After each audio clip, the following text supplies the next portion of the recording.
বিসমিল্লাহির রহমানির রহিম। Hello everyone, আসসালামু আলাইকুম। সবাইকে জানাই শুভ সকাল। আশা করি সবাই অনেক ভালো আছেন। আমিও আলহামদুলিল্লাহ অনেক ভালো আছি। সকালবেলা হাঁটার জন্য একটু বের হলাম, কারণ সকালে একটু হাঁটাহাঁটি করা, খুব ভোরে ঘুম থেকে ওঠা, এগুলো শরীরের জন্য অনেক ভালো। বাইরে দেখে মনে হচ্ছে অনেক বেলা হয়ে গিয়েছে, কিন্তু এখন সকাল 5:30 বাজে। সকাল বললে ভুল হবে, ভোর 5:30। তো ভোরবেলা হাঁটাহাঁটি করার জন্য বের হয়েছি, কিন্তু রাত্রে প্রচুর পরিমাণে বৃষ্টি হয়েছে। কাঁচা রাস্তা তো বাড়ির সাথে, যার কারণে কাদো হয়েছে। তাই কাঁচা রাস্তায় হাঁটবো না, যদি পড়ে যায় সমস্যা আছে।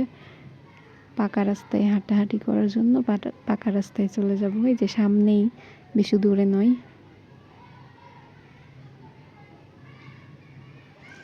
এই তো পাকা রাস্তায় চলে আসলাম হাঁটার জন্য। তো একটুকুই হাঁটি, কারণ বাসায় মেয়েকে রেখে আসছি, এখনও ঘুম থেকে ওঠে নাই। ঘুম থেকে উঠে কান্নাকাটি করবে।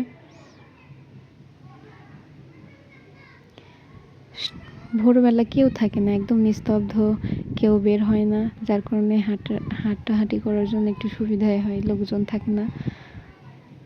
কিছুক্ষণ পরেই শুরু হয়ে যাবে, কারণ চারদিকে এই যে নদীর চারপাশে মনে করুন 2 পাশে পাট জাগ দেওয়া হয়েছে, এগুলো ছেলার জন্য মানুষ নামবে, যার কারণে চারদিকে অনেক কোলাহল সৃষ্টি হবে। এর সামনে এটা হাই স্কুল, সবসময় কিচির মিচির করতেই থাকে আর কি। বাড়ির সাথে আবার প্রাইমারি স্কুলও আছে। ছোট বাচ্চারা সবসময় কোলাহল করে। তো এই পরিবেশটাকে অনেক মিস করি, কারণ কোলাহল মুক্ত পরিবেশ। বাড়িতে এসে মুরগিগুলোকে ছেড়ে দিয়েছি, রাতের ভাত ছিল, এগুলোই খেতে দিয়েছি।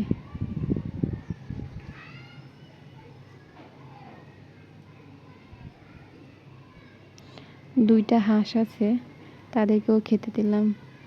এখনো বড় হয়নি, ছোটই আছে।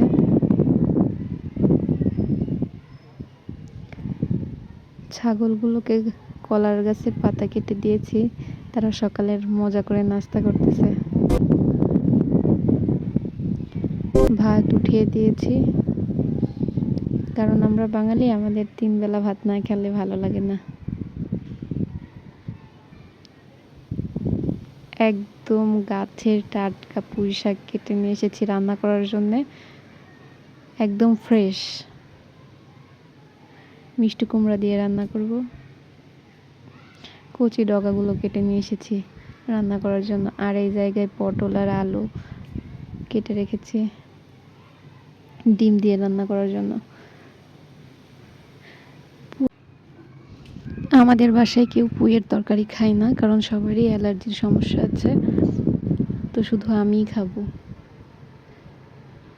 আমি পুঁই শাক রান্না করার সময় প্রায় সময় একদম তেলে দিয়েই রান্না করি। অনেকেই দেখি এগুলা রান্না করার পর আবার পরে আর কি তেলানি দেয়।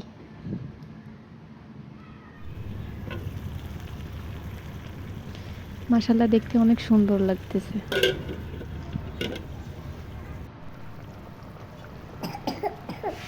পানি দিয়ে দিয়েছি, রান্না প্রায় শেষের দিকে চলে এসেছে।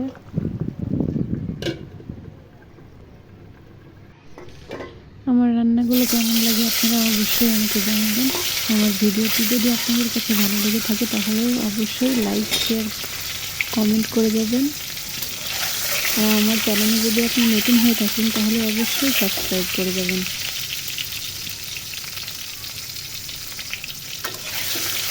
আলু আর পটল দিয়ে ডিম রান্না করব। তো ডিমগুলোকে ভেজে নিচ্ছি।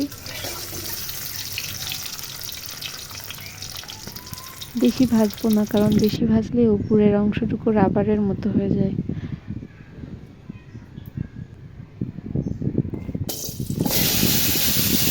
পটল আর আলুগুলো তেলের মধ্যে ভেজে নেব, কারণ ভেজে রাখলে, ভেজে রান্না করলে যে একটা আলাদা স্মেল আসে পটলের, এটা থাকবে না।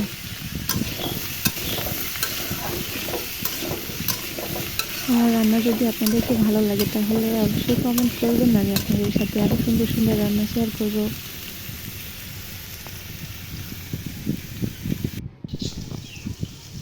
আমাদের বাড়িতে সদস্য সংখ্যা 3 জন, যার কারণে আমরা অল্প অল্প করে রান্না করতেছি।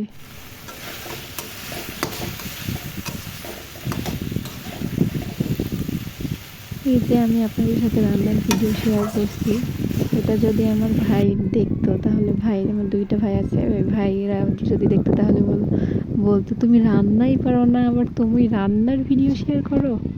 বিষয়টা হাস্যকর, তাদেরকে আমি অনেক মিস করি। এই তো এদিকে আমার রান্না করা শেষ হয়ে গিয়েছে, খাওয়া দাওয়া কমপ্লিট করে আমি এই জায়গায়, মানে সকালে সব কাজ কমপ্লিট, তো এখন ফ্রি টাইম, এই জন্য কাঁথা সেলাই করতে বসলাম। আগে গ্রামের মায়েরা দাদিরা আর কি সংসারের সব কাজ শেষ করে অবসর সময়ে কাঁথা সেলাই করতো। তো আজকের ভিডিওটা এই পর্যন্তই, আল্লাহ হাফেজ।